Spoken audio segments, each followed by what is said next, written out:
C'est l'heure de vous informer, mesdames et messieurs. Bonsoir et bienvenue dans cette nouvelle édition sur Safety Télévision.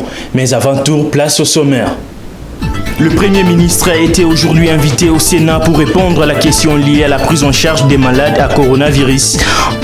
Le vice-premier ministre et ministre de l'Intérieur était devant les élus du peuple pour répondre à leurs préoccupations en rapport avec les questions et attrait à la sécurité du pays. Soupçonné des détournements des deniers publics, l'Assemblée nationale a levé les immunités de John Toumba, ministre de la formation professionnelle, arts et métiers, pour répondre de ses actes devant la justice. Merci pour votre attention, mesdames et messieurs. Ouvrons ce journal. Comme annoncé au sommaire, le Premier ministre Sylvestre Ilunga Ilunkamba était invité aujourd'hui au Sénat afin de répondre à la question liée à la prise en charge des malades à coronavirus. Suivez ce reportage de Laurence Koumassamba.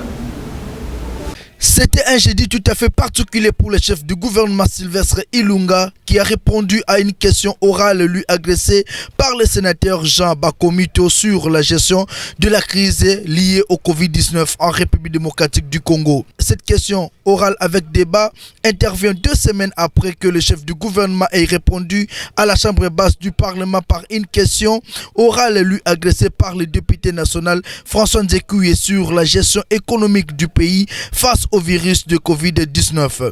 Le chef du gouvernement avait à cette occasion annoncé l'élaboration d'un plan de sauvetage économique pour faire face au fléau. Ce plan de sauvetage, à l'entendre le Premier ministre, passera entre autres par une surveillance attentionnée et renforcée du système de santé, une atténuation du risque de Covid-19, un soutien du gouvernement à stabiliser les cadres macroéconomiques ainsi que la relance économique en encadrant les secteurs productifs pour atténuer les chocs du Covid-19. Il tient à préciser que la dite plénière était aussi marquée par la présence de Didier Mazengou, ministre des Transports et Voies de Communication, pour répondre à une question orale avec débat sur l'évolution des travaux de la nouvelle aérogare à l'aéroport international d'Ndjili, dont la pose de la première pierre était en 2018. José Makila Soumanda, ancien vice-premier ministre, ministre des Transports et initiateur de la question avec débat, rassure à l'opinion que le gouvernement de la République avait, durant son mandat, déboursé 20 millions de dollars américains pour démarrage des travaux. La construction de ce nouveau aérogare, dont la capacité d'accueil est évaluée à 3 millions de passagers par an, devrait durer 36 mois. Le vice-premier ministre, ministre de l'Intérieur, Gilbert Kakonde, était invité devant les élus du peuple pour répondre à leurs préoccupations en rapport avec les questions et attrait à la sécurité du pays. Suivez ces reportages une fois de plus de Laurence Koumassamba. 3 heures d'audition et 31 questions posées à Gilbert Kakonde, vice-premier ministre et ministre de l'Intérieur. Les députés nationaux, membres de la commission défense et sécurité, ont fait le contour de toutes les questions sécuritaires qui dérangent la quiétude du peuple congolais.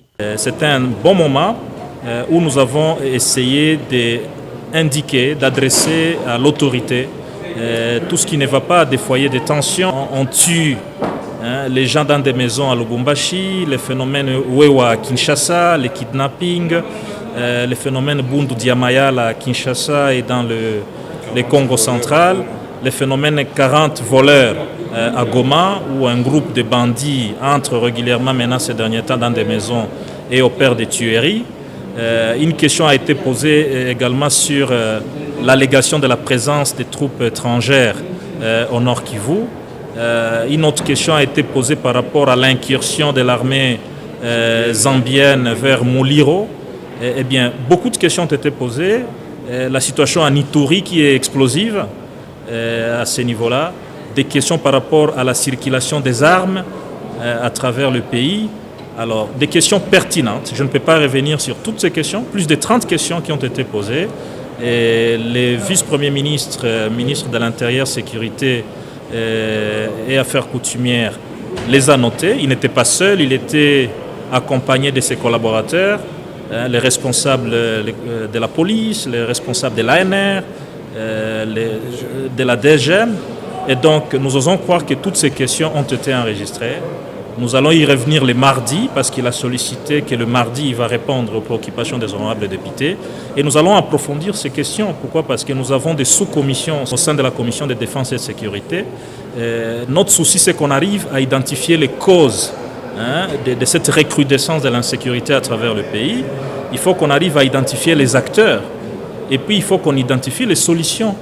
Le vice-premier ministre, ministre de l'Intérieur, Sécurité et Affaires coutumières a évoqué le problème des effectifs et les problèmes de moyens. Et beaucoup de députés sont revenus pour dire qu'il faut agir avec les moyens disponibles parce qu'il y a le budget que nous adoptons chaque année. Et donc nous allons y revenir avec force détail le mardi et nous serons contents de recevoir les réponses fournies par le vice-premier ministre, ministre de l'Intérieur, Sécurité et Affaires coutumières. Il reviendra mardi prochain pour répondre à ces questions qui constituent la plus grande préoccupation des élus du peuple à l'heure actuelle. Restons toujours en politique. Soupçonneux de détournement des deniers publics, l'Assemblée nationale a levé les immunités de John Toumba, ministre de la fonction professionnelle, arts et métiers, pour répondre de ses actes devant la justice. Suivez ces reportages. Le président de cet après-midi, il a été question d'enregistrer au calendrier de la session de mars de nouvelles matières. Parmi ces nouvelles matières, il y a lieu de relever la demande provenant du procureur général près la Cour de cassation, qui a saisi l'Assemblée nationale par le biais de son bureau pour demander l'autorisation d'instruction judiciaire à charge des membres du gouvernement. La conférence des présidents a adopté ces points et a décidé de recevoir bien évidemment le procureur près la Cour de cassation pour la présentation de son réquisitoire.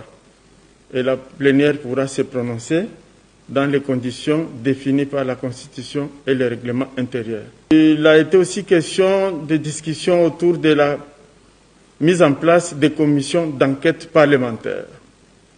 Et à ce sujet, un débat où laisser dégager, et il a été retenu que la commission défense et sécurité procédera dans les jours qui viennent à l'audition des ministres ayant la sécurité et l'ordre public dans ses attributions pour les cas d'insécurité avérée tels que vécus ici à Kinshasa, dans les Hauts-Katanga, Ituri, Nord Kivu et un peu partout dans le Congo central où ces questions d'insécurité troublent la paisible population, surtout en cette période d'état d'urgence sanitaire. Des bureaux de commissions permanentes seront reçus jeudi pour essayer d'approfondir la question avant les dispositions pratiques.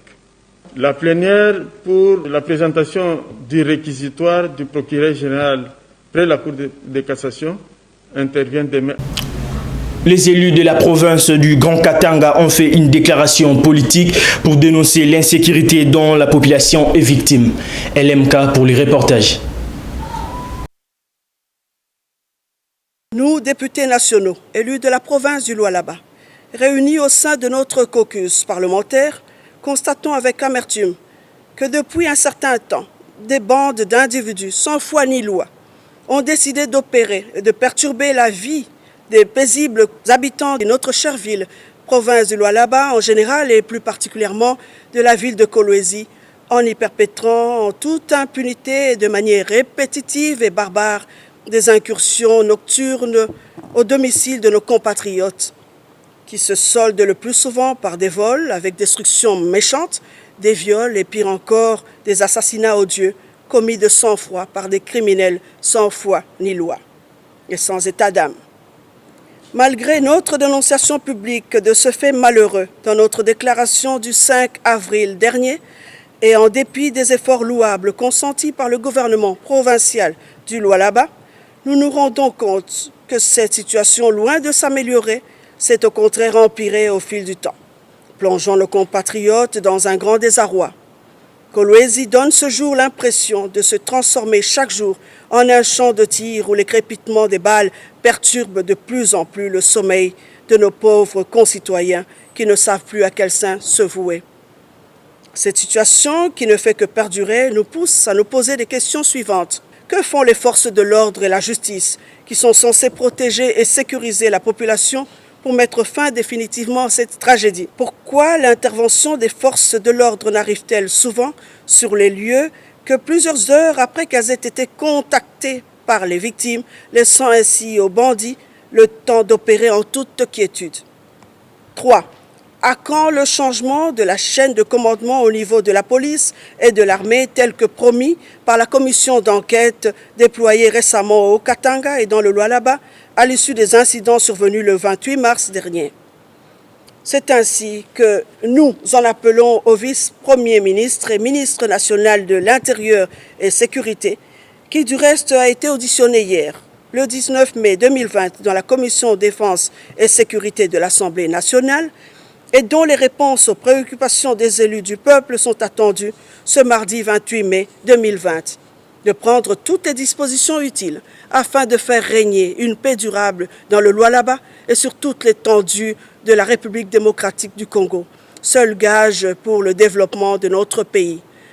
Ainsi fait à Kinshasa le 20 mai 2020, pour le caucus des députés nationaux élus de la province du Lualaba, Honorable Malangi Mujinga Patient, élu de Kolwezi, Honorable Mafefe Mukonzo Mwene Lusanga Aimé Serge, élu de Dilolo, Honorable Princesse Munongo Inamizi Dominique, élu de Lubudi, Honorable Iem Bakayombo Isabelle, élu de Dilolo, Honorable Kapoya Mutomba Kalong Baudouin, élu de Kapanga, Honorable Mukonga Kassamba Arsène, élu de Lubudi, Honorable Chilem Kabwit Albert, élu de Kolwezi, Honorable Kitenge Kapalou Gaston, élu de Kolwezi, Honorable Kalens Kanik Papi, élu de Muchacha, Honorable Kachongombav Paulin, élu de Muchacha, Honorable Kapama Mapatano Jacques, élu de Kolwezi, Honorable Kabwika Mastaki Kouliva, élu de Lubudi, Honorable Princesse Adèle Kainda, élu de Sandoa.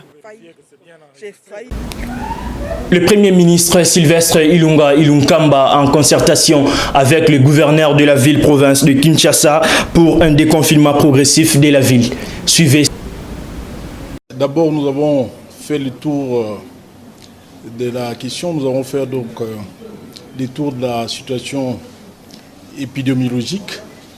Le professeur Mouyembe nous a donné des éléments. Nous avons jusque-là 61 cas de décès. Et ça ne bouge pas depuis plus d'une semaine, les gens ne meurent pas, c'est-à-dire que la situation de la pandémie coronavirus ici au Congo est maîtrisée. Ça, nous pouvons donc l'affirmer, donc la situation est maîtrisée. Nous avons parlé également donc, du déconfinement, et là nous sommes en train de travailler pour avoir un déconfinement maîtrisé ici à Kinshasa, ordonné et surtout maîtrisé ici à Kinshasa. Il s'agit pour nous de commencer à voir comment est-ce que nous allons ouvrir les entreprises du secteur productif. Et aussi, le Premier ministre nous a instruits pour avoir des réunions sectorielles avec les différents acteurs concernés dans cette crise sanitaire pour voir comment est-ce qu'on va commencer à faire un déconfinement un peu à la carte. Jusque-là, ce sont des rumeurs. Hein. Les Kinois sont un peu habitués, malheureusement, sont habitués un peu à consommer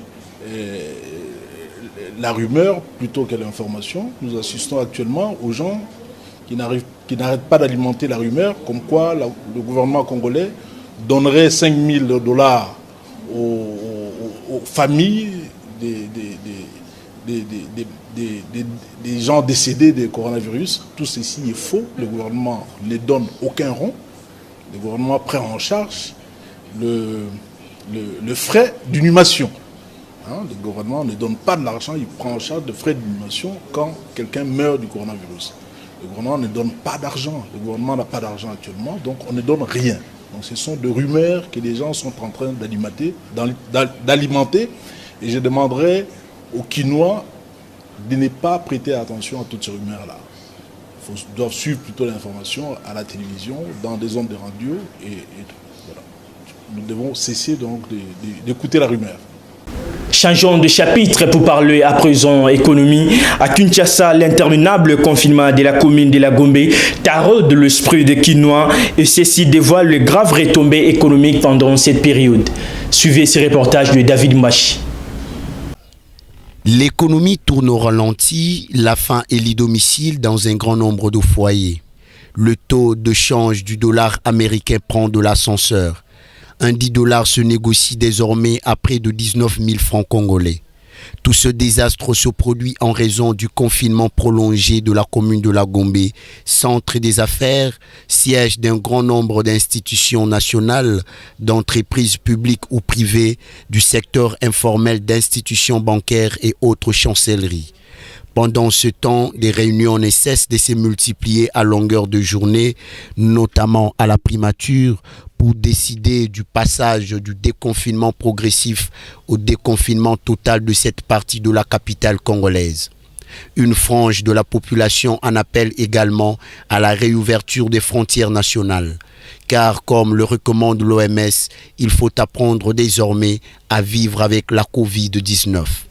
En RD Congo, au plan économique, il s'observe en outre une chute des importations et exportations, de même que la rupture des chaînes de production et d'approvisionnement. Ainsi, la reprise des activités à la Gombe pourrait-elle atténuer les effets pervers de la récession observée depuis le 6 avril 2020 à RD Congo, décidément déconfiné Gombe.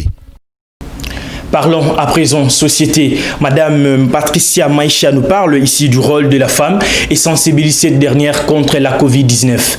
Suivez ce reportage de Pacifique Kalombo. La vie de la femme congolaise, c'est une vie vraiment qui est exceptionnelle. C'est ce que moi j'ai compris. Parce que la femme congolaise, c'est une femme à 1000 bras. Elle est partout, elle est au four et au moulin. Elle se bat pour la survie des ménages, pour la survie de la nation et vraiment son implication dans la société, surtout sur le plan économique, est très visible au niveau de notre pays. Les objectifs que nous avons au sein de notre réseau, d'abord c'est l'autonomisation de la femme congolaise. Il faut que la femme soit autonome. Il faut que la femme soit formée et que la femme soit informée. Parce que la sous-information, c'est la plus grande maladie. Une personne qui n'est pas informée, une information déformée, c'est déjà un danger public. D'où nous prenons sur l'information, la formation de la femme et les plaidoyers d'ensemble.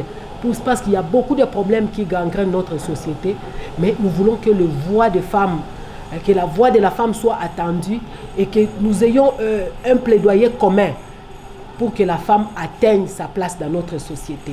Les objectifs du consortium des réseaux des femmes congolaises, c'est d'abord un cadre d'échange de plusieurs réseaux de femmes congolaises qui œuvrent selon différentes thématiques. Donc là, au sein du consortium, nous avons plus de 17 thématiques selon les ODD, les objectifs du développement durable des Nations Unies. Et maintenant, les organisations des femmes qui sont regroupées dans chaque thématique. Si, par exemple, les femmes qui œuvrent dans l'environnement, ils sont membres de la thématique environnement. Celles qui œuvrent dans l'agriculture, elles sont membres de la thématique agriculture.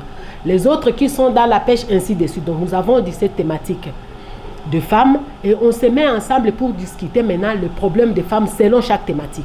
Parce que le dénominateur commun, c'est la femme. Bon, par rapport à la maladie, elle est là, elle est arrivée. Nous avons constaté comme tout le monde tout ce qui a été fait par le gouvernement. Nous félicitons le gouvernement congolais, nous les remercions, nous les encourageons et l'équipe de riposte aussi. Sauf qu'il y a plusieurs faiblesses dans l'équipe de riposte, la coordination des travaux par rapport à la maladie. Et là, nous ne pouvons pas vraiment ne pas en parler. Il y a beaucoup de spéculations par rapport à la maladie. Il y a une très mauvaise communication par rapport à ça. Et ce qui fait que les gens ne respectent même plus les mesures barrières. Et ça fait peur parce que nous ne savons pas ce que demain nous réserve. Parlons à présent éducation. La RDC vers un retour imminent des activités académiques dans les provinces non touchées par le coronavirus. Le ministre de l'USI, Thomas Louaka Losenjola, a instruit les autorités académiques des universités et instituts supérieurs du pays d'étudier les modalités pratiques de cette reprise. Suivez ces reportages.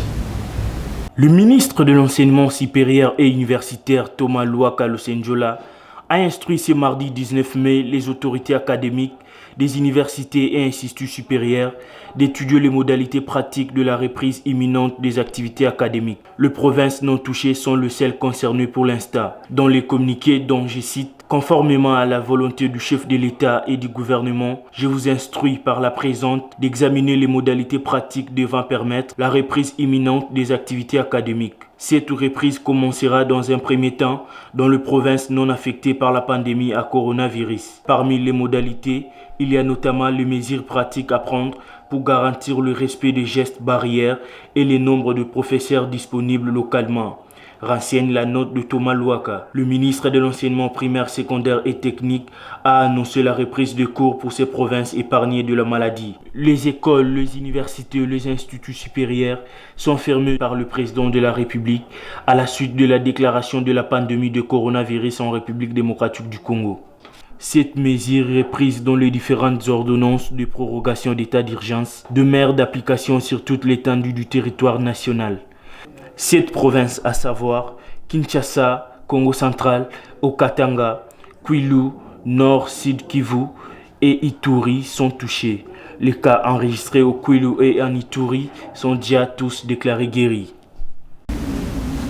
Restons toujours en santé. Le mois de mai est dominé par la présence d'un insecte appelé Paederus, connu pour le quinoa sous le nom de Konda. Intéressé à ce sujet, la rédaction des Safti nous en donne la lumière.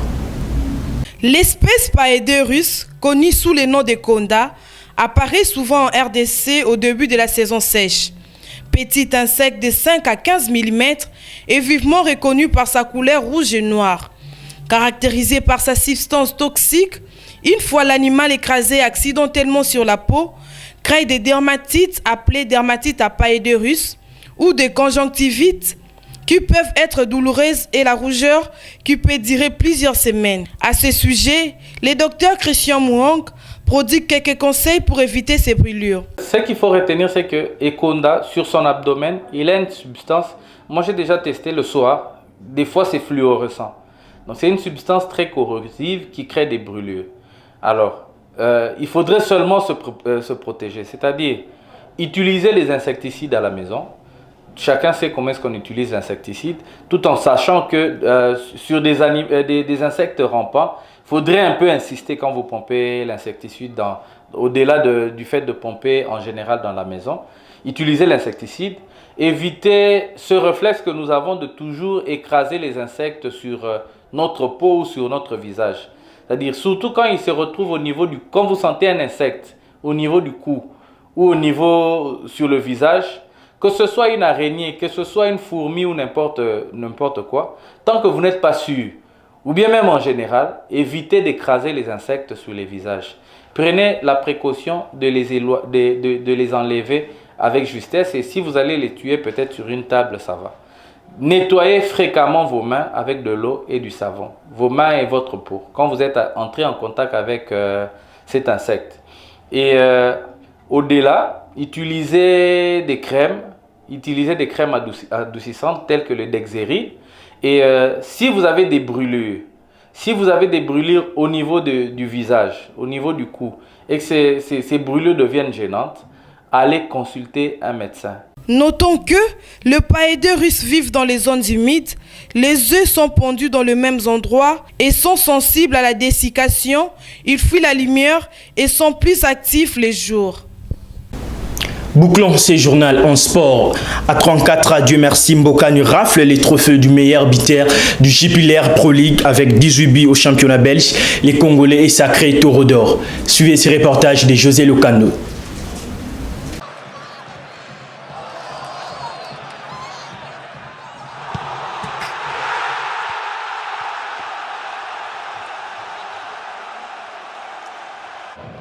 Dieu merci, Mbokani a enfin raflé les taureaux d'or du Jupiler Pro League à 34 ans. En 22 matchs joués, l'ancien international congolais a marqué 18 buts cette saison. Le buteur semble avoir retrouvé sa seconde jeunesse en Jupiler Pro League, considéré comme l'une des grandes figures du football congolais et du championnat belge. Le meilleur buteur de l'histoire de la RDC ne cesse d'être aussi efficace malgré son âge. Avec 15 buts au Royal Antwerp cette saison, il a failli battre son propre record de 19 buts avec Anderlecht en 2013. Il compte plus de 70 réalisations en club et il finit 3e en Jupiler Pro League avec son club. Mbokani peut nourrir l'espoir de remporter un 4e trophée. Bien un meilleur buteur, bon. Et s'il était, on continue toujours à couper ça toujours à 100% pour nous marquer sur papier pour nous. Voilà. Oui, bon, pour nous sentir bien pour le moment, voilà, nous avons encore plus des années encore. Pour nous bien, nous avons voilà. L'équipe nationale, bon, on est à l'Obaki pour le moment, nous avons prétendant, voilà, c'est ça.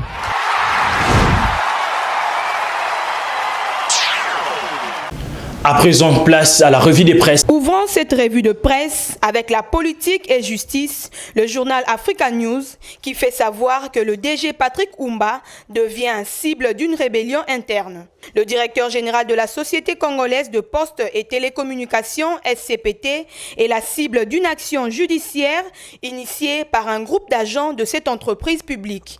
Une action qui, selon des sources de la SCPT, put une cabale montée de toutes pièces pour saper les efforts consentis par le DG Oumba et son comité en vue de redresser ce portefeuille de l'État longtemps resté ombre de lui-même. Africa News renseigne aussi l'insécurité à Kinshasa, dans le Haut-Katanga, au Congo central, Ituri et au Nord Kivu.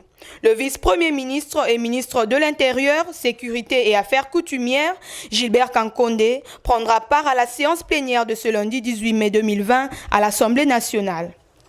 Concernant l'élan de solidarité et gestes barrières à la Covid-19, la prospérité fait savoir que le sénateur Guy Loando, à travers sa fondation Ouidal, ne finit pas de poser des actions de solidarité en cette période difficile pour tout le monde. Il a procédé à la distribution des vivres aux étudiants des universités et instituts supérieurs de Kinshasa qui logent dans les homes pendant cette période de confinement décrétée par le gouvernement.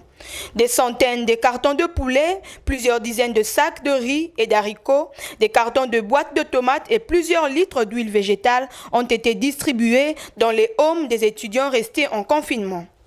Le phare à son tour titre « Saut de mouton, où est passé l'argent ?» Le procès s'ouvre ce matin au tribunal de grande instance de Kinshasa-Gombe. Sami Jamal, Vital Kamere et Jano Mouima se sont présentés il y a une semaine devant les juges du tribunal de grande instance de Gombe, siégeant en chambre foraire à la prison centrale de Makala. Cette audience en retiendra le reniement réciproque de Jamal et Vital Kamere qui ont affirmé ne pas se connaître et ne pas s'être jamais rencontrés.